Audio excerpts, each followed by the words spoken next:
Now playing. Hello, Loading. this is Lucas Barfield, and you tuned in to On the Record right here on KTAH here in South Tacoma. Thanks for tuning in. We're recording here at our little studio near the radio station. The radio station has not quite gotten open yet. We are trying to get our license and all that good stuff. If you're interested in getting involved with Radio Tacoma, you can come by every first and third Monday at the bridge on the corner of 56 and Puget Sound Avenue, and we have a meeting, and we have all types of volunteer activities. If you want to get involved, starting this little community radio station, anywhere from things like what I'm doing, show, to help with accounting, to help with fundraising, to help with advertising. You know, if you just want to get involved on the ground floor of something that's going to be going for a long time here in South Tacoma, come on out, KTAH, Radio Tacoma. So, like I said, my name is Lucas Barfield. I have been planning on doing a show like this for quite a long time. I was first approached by a friend of mine a couple years ago who was talking about doing a show on disabilities on Radio Tacoma. Sort of lost track with that, and then recently found out that Radio Tacoma was setting up real close by to my house, so I got involved. And here we are. I'm doing this show, not on disabilities, just sort of general topics, political topics. I will be doing a lot of shows on cannabis, I'm sure, a lot of shows on local politics. Today's show is on Thomas Paine. And I am certainly not a Thomas Paine historian or someone who knows everything about Thomas Paine, but he's been one of these figures that I've been interested in over the years. And you always hear his name batted around. Glenn Beck did his Common Sense. Glenn Beck, back when Obama was elected. You always hear people invoke Paine's name. He was one of the people, he had that saying, "These are the times that try men's souls." That was written in The Crisis. We'll talk about that here in a minute. But Thomas Paine was one of these people who was literally one of the founders of our country. Now, he did not sign the Declaration of Independence. He was around at that time, but he didn't really have any political gravitas here in the United States to... people would see his name and be like, who cares, Thomas Paine? Because he wasn't really that well known at that time. But he was born in England, sort of roamed around England, couldn't really find anything to do. At an early age, he was a tax collector, and he got kicked out of being a tax collector because he went down to Parliament and missed work because he was lobbying for tax collectors to get paid more. So he was one of these sort of jack of all trades. I believe he was a teacher at one time. Never really could find his niche. His dad was a women's corset maker, made the stays in women's corsets. That had to be a fun job. He went down and one day to London, and he met Benjamin Franklin. Now, I always imagine Thomas Paine and Benjamin Franklin kind of cut out of the same cloth. I'm visually impaired right now, so it's been quite a long time since I've seen a picture of Thomas Paine. And I've seen very few Franklins on that $100 bill, but I know both. I can kind of think of them. They're sort of kind of boisterous, sort of barflies, I guess you'd call it. You can see them over in the corner going off and carrying on about whatever they were about. And both of them were inventors too. Thomas Paine invented and I'm not sure if it ever was put into practice, but he did make a design for the first suspension iron bridge. And so he was an engineer by trade too. And these two sort of got together and started having a good old time. And then Benjamin Franklin wrote him a letter, and he went to the United States in about 1775. We all know what was happening in that time. A lot of problems going on in Boston. There was problems all over the United States. At that time, the colonies. And there was the Tories, and everybody was sort of a debate whether they should leave England. And Thomas Paine wrote his first sort of famous pamphlet. It was actually written also with John Jay, Benjamin Franklin, and Thomas Jefferson as well, and it was called Common Sense. And Common Sense, he talks about, I think it's a play on words, as you may know. Commons is like the word for like our roads are the commons, power lines are the commons, rivers are the commons. So it was sort of a wordplay on that, and also, of course, common sense. Like, this is common sense that we need to secede from the British. And his two big things, and they always were, taxes and also the hereditary king. He just railed against the hereditary king, pointing out that the kingship came from actually a Frenchman, William the Conqueror, who came over in 1066 and conquered Normandy, or came from Normandy, and conquered England. And basically, he was not even an Englishman, or not even an Irishman, or any of the tribes there on the island there, Britain. And so he's like, why are these people ruling us? These kings, they have no right to rule people. They were just sort of made up. I was just reading just a minute ago. He was talking about how the kings, right at first, might have been something great because he needed a leader. He needed somebody to help you out, and needed somebody to lead. And then over time, the king, it went from something to be a thing of convenience to a thing of a right. Um, and he points out that when you have a hereditary line of kings, I mean, you could have a good person be a king. You could have somebody, with mental issues become a king. You could have people with, all kind of difficulties become king. You have a nice person. There's all throughout history. There's all types of kings. There's gay kings. I mean, and so there's just so much going on. It's so random that how can you rule the people when you have the people don't even get a choice of who is going to be ruling them? And so he railed against this hereditary line, and he just said that the people of America should not be ruled by a king over in England who, even in England, doesn't really have a right to rule people. And his second thing was, of course, taxes. And he was saying, why, how can England levy taxes on the United States? They're charging us too much. The United States, this is the time you need to secede. And actually, common sense led directly to the Declaration of Independence. And guess who wrote the Declaration of Independence? Thomas Jefferson, Benjamin Franklin, John Jay, and John Adams. So those people right there, contemporaries of Thomas Paine, wrote the Declaration of Independence. If you read the Declaration of Independence and read Thomas Paine, it has a lot of the same language that Thomas Paine was talking. If you read Common Sense also, he basically lays out our form of government almost down to the T, judicial, the executive, and the legislative. But he wants a one-body House of Congress, not two. He said that the two-body would be too hard to bring them together, and it'd lead to confusion. You could never get any laws passed. Sound familiar? But and so that was Common Sense, and he wrote that, and it led to the Declaration of Independence, and eventually, of course, we all know what happened, the war, 1776, the Revolutionary War.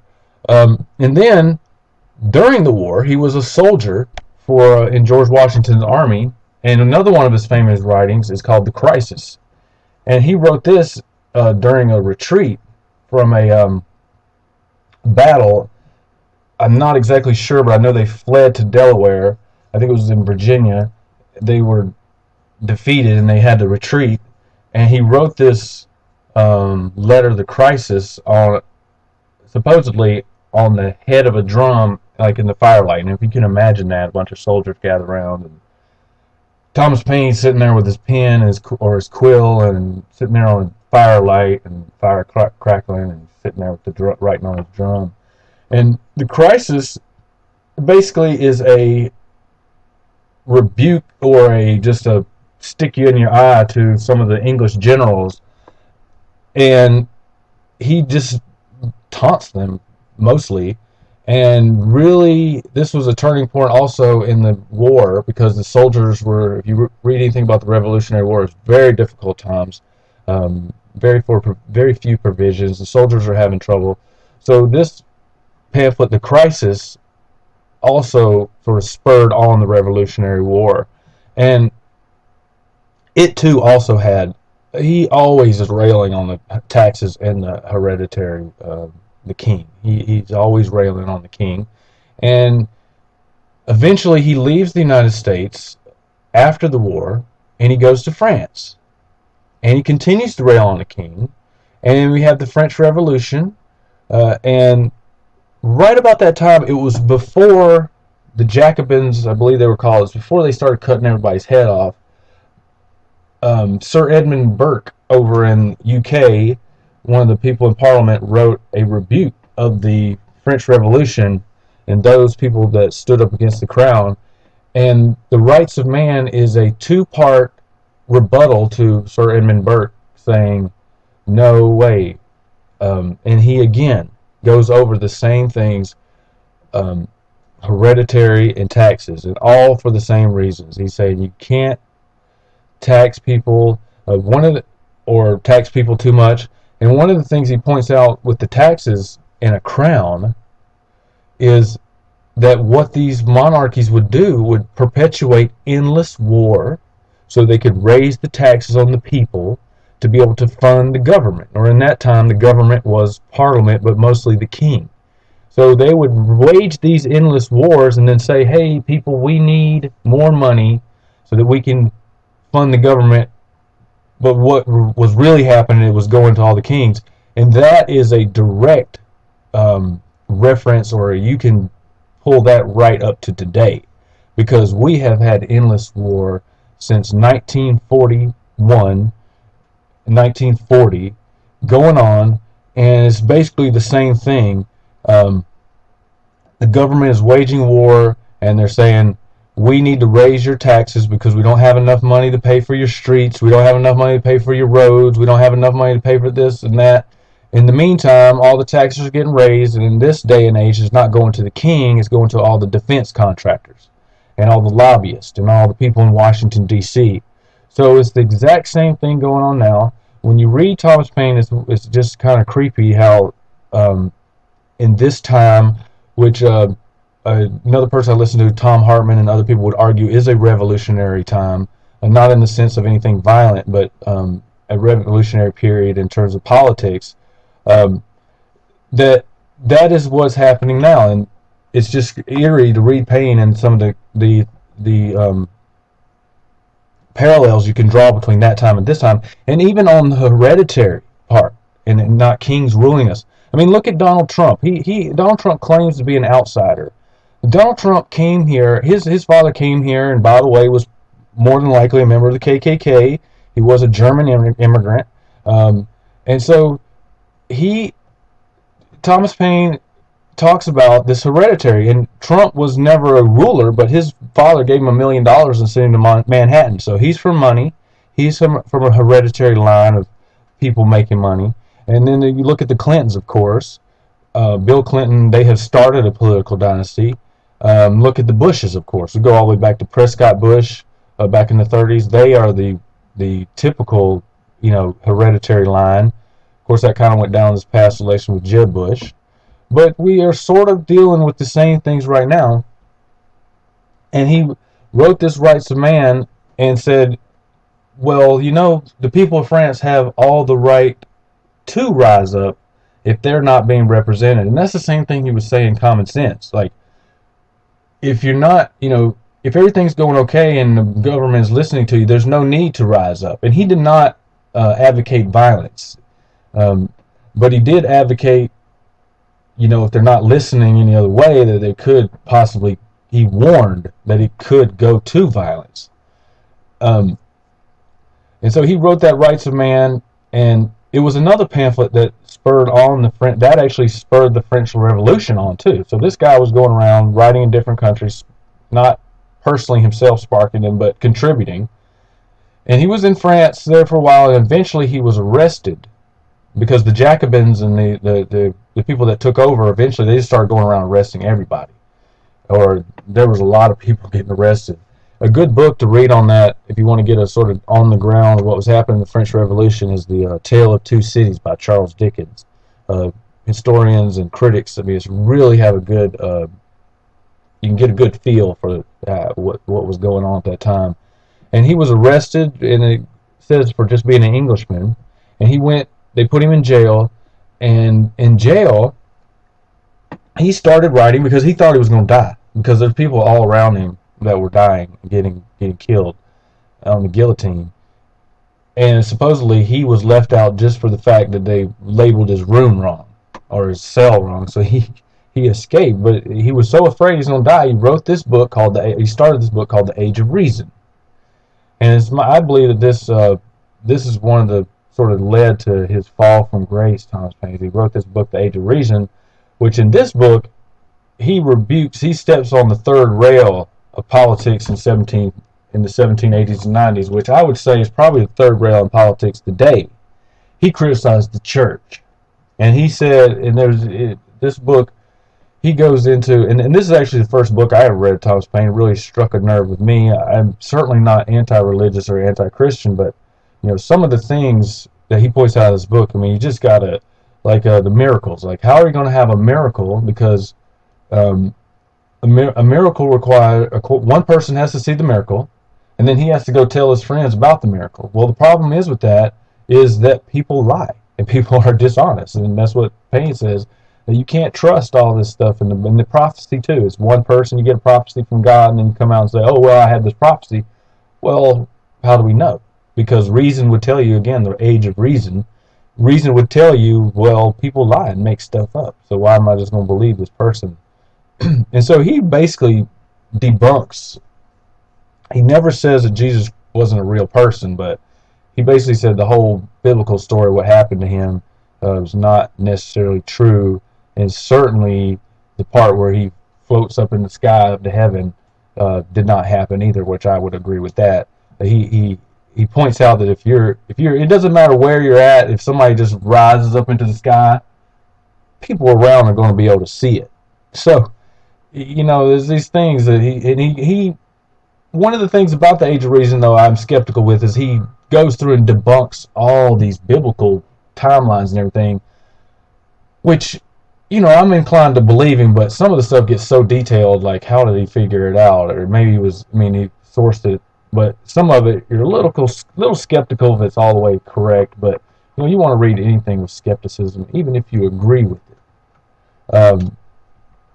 And so he wrote this Age of Reason, and he published it, and he finally was let out. He finally was let out of the jail, and he was not very happy because he kept writing the United States envoy to France saying, "Get me out, get me out." This person ended up being I'm not going to say his name because I don't know exactly who it is, but he was an enemy of Thomas Paine, so he never would help him.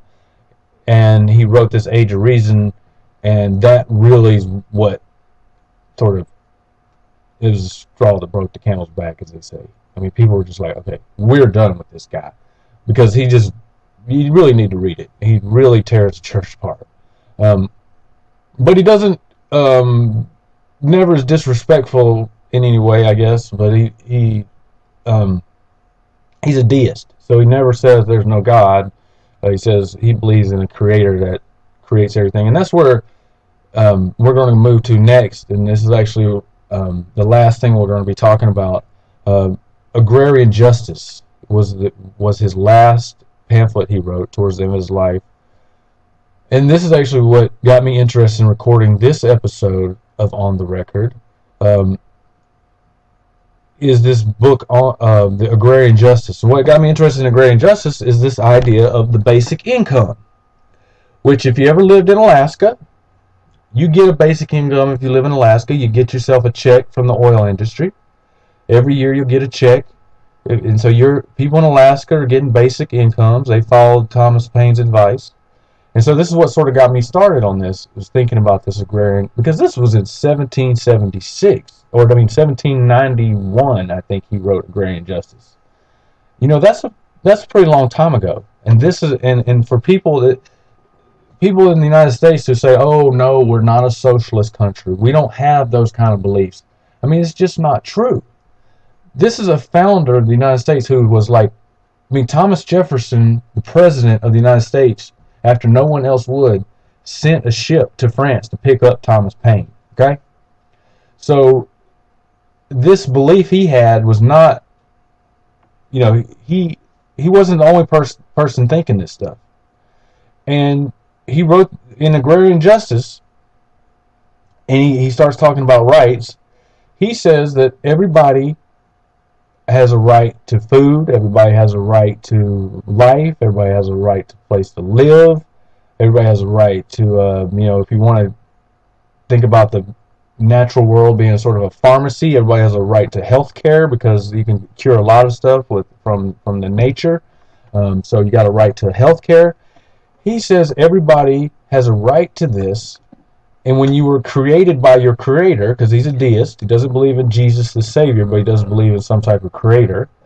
He says if you're, by just being born on earth, you have a right to all these things, because if you were born 20,000 years ago, you and your little clan there sitting on the side of the river eating shellfish in the morning and catching catfish at night and writing on the side of your cave and living self-sufficient there on the side of the river there, you had that right when you were born 20,000 years ago or 10,000 years ago. But what has happened over the years is this idea of land ownership came into being, and I don't think he ever critiques land ownership being bad. He just says it kind of happened, and people started putting up fences, and of course you start getting more population, so you have to sort of block yourself off to other people, and there's not enough resources for people to roam hundreds of miles to get all their food, so everything starts to get consolidated. And he would argue that as this starts to happen, people's rights are being taken away. Because remember, you're born with these rights to begin with. I was born in Pensacola, Florida in 1975, and according to Thomas Paine, even when I was born at that time, even though I'm not born on the side of that river 20,000 years ago, I still have that right. But it has been taken away by just our current structure of our society, and in Thomas Paine's day too, was structured much the same way. You had landowners and business owners and all this. But he says everybody is entitled to those rights. And since they've been taken away, Thomas Paine proposes a basic income. And when you turn 21, you would get 15 sterlings in silver, kind of set you on your way. Apparently that seems like that must have been a lot during that time, because that 15 sterling silver, that would get you going. And that would be your basic income. And then also when you got old and decrepit, you also would get a basic income. And people with disabilities or unable to work like myself, we also would get a basic income. But no matter who you were, would get a basic income. Mitt Romney, Donald Trump, Chelsea Clinton, everybody would get that basic income. And he would argue that that would restore your rights that were taken away. And he proposes to pay for this with two ways. One is just a tax on inheritance, a death tax. And this is big. This was hugely popular. Thomas Jefferson, I can't remember the exact term for it, but when the head of the state died, they would give it to the firstborn. This was one of the things that, frankly, they fought the Revolutionary War against. Remember, we talked about the hereditary line. This was not something they were into then. And so at that time, when you died, your estate would get a huge tax on it to pay for people's basic income. Just like in Alaska, the oil companies, when they drill, they have to pay a huge tax, and that gets a basic income to people in Alaska. That's one way. And then another tax would be just like now Bernie Sanders people are proposing a tax on the 1%. As Thomas Jefferson proposed in, I believe it was 1789, I believe, he proposed a geometric tax. So as you get higher up in the income brackets, you have to pay more. So that's what Thomas Paine was talking about, to pay for this basic income. And that's in a pamphlet called Agrarian Justice. It's very short. I suggest you get out there and read it. And that's about it for the show today. Check out Thomas Paine. There's a lot of good books on it. He's one of these people, you don't believe what you hear. Even if you listen to me for the first time, you kind of get introduced to Thomas Paine. Don't believe what I say. Go out there and check it out. And so we're going to be back on next time. Not exactly sure what our next topic is going to be, but we're going to kind of keep it going like this. I'm recording right now on my laptop. I really worked hard to get a good sort of show framework going. I had an intro song, I had a buffer music, I had an outro, I had to figure out how to all do it, like as a blind person. Okay, I got this. I got my mixer here. I'm all ready to go. My work PC breaks, and so I'm just like, whatever. Push play, push record on the Audacity on the laptop. Let's get this done. So we're going to keep doing it this way. Producer Ryan will slap the intro in there. By the way, the intro is by Ascension Electronique. We'll be playing similar music like that when our buffer music whenever we get it going. You are tuned into KTAH right here in Tacoma. If you want to check us out on Facebook, go to Radio Tacoma. And I'm guessing our website is probably radiotacoma.org. You can always use the search engine machine and find us on the internet. If you want to find more about me, you can friend me on Facebook. I don't have a like page just yet. Probably won't. You can friend me. Lucas Barfield. Lucas is with a K. You can friend me on Facebook. Or if you just want to kind of see what else I'm got going, you can follow, check out what other stuff I'm doing around Tacoma. You can, and just wherever, look up the hashtag blind guy doing stuff. So thank you so much for tuning in. Again, if you want to get in on this first and third Monday of the month, over here at the Bridge Church, right on the corner of 56th and Puget Sound Avenue. Thanks so much for listening. Hope to see you next time. See you later.